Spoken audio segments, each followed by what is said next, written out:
It began as just another morning for Vincent Hale, a billionaire whose empire was built on precision, discipline, and results.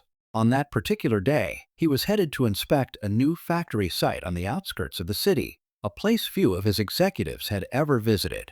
But fate had other plans for him. As his sleek black car rolled down a dusty, uneven road beside a massive landfill, the foul odor of decay filled the air. Vincent wrinkled his nose, about to tell his driver to speed up, when something unusual caught his eye. Amidst the endless heaps of garbage, a woman sat on the ground, clutching a small, crying child. Her blue uniform was ripped and stained, her face pale and weary, but there was something painfully familiar about her. Vincent squinted through the haze and felt his heart jolt. It was Maria, his maid. The same gentle woman who had served breakfast at his mansion every morning with quiet grace. Now she was here, in the middle of a dump, holding her son as if clinging to the last shred of hope. Without thinking, Vincent ordered the car to stop. He jumped out, his polished shoes sinking into the mud. As he hurried toward her, the scene became even more heartbreaking. Torn clothes, bleeding hands, a trembling boy with cracked lips. "Maria," Vincent called softly. Her head jerked up. Their eyes met, and for a moment, time froze. She tried to stand, but her legs gave out. The boy buried his face in her chest, crying. Vincent knelt down, his expensive suit brushing against the dirt. None of that mattered now. What mattered was the pain etched on her face, raw, silent, and unbearable. Over the next few hours, the truth emerged.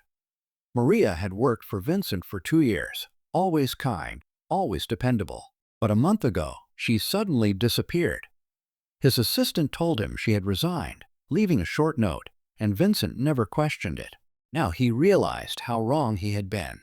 Maria's husband had died suddenly, leaving her buried in debt. Desperate to pay for the funeral and her son's medicine, she borrowed from a loan shark. When she couldn't repay, the threats began.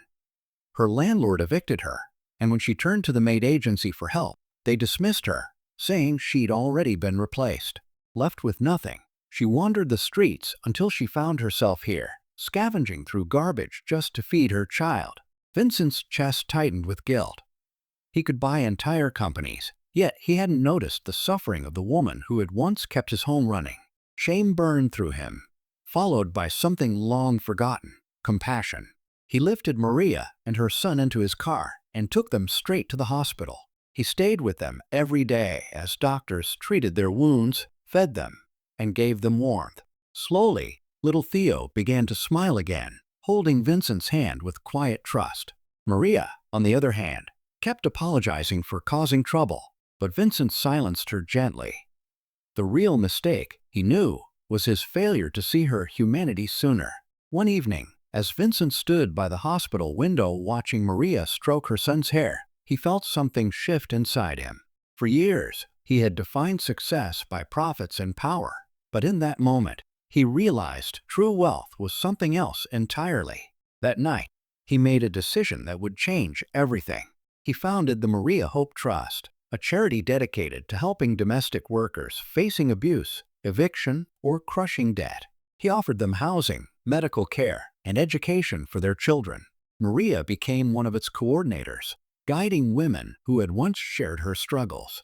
Slowly, she regained her confidence, and one day she smiled again, the light returning to her eyes. But the moment that truly changed Vincent came weeks later, when Theo shyly handed him a drawing. It showed the three of them, Vincent, Maria, and Theo, standing together under a bright sun. Beneath it, in shaky handwriting, the boy had written, "Thank you for finding us." Vincent stared at the drawing, tears welling in his eyes. In that simple gesture, he found something no business deal could ever buy, meaning. From that day forward, Vincent made it his mission to know every person who worked for him. He listened to their stories, ensured none were ever invisible again. His once silent mansion filled with laughter. Maria became the foundation's director. Theo went to school, his future shining bright. And whenever people asked Vincent why he dedicated his life to helping others, he'd smile and say, "Because one day, I found someone where no human should ever be.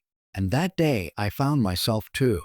If this story touched your heart, Please take a moment to like, share, and subscribe to HOA Chronicles, where every story reminds us that kindness can change everything.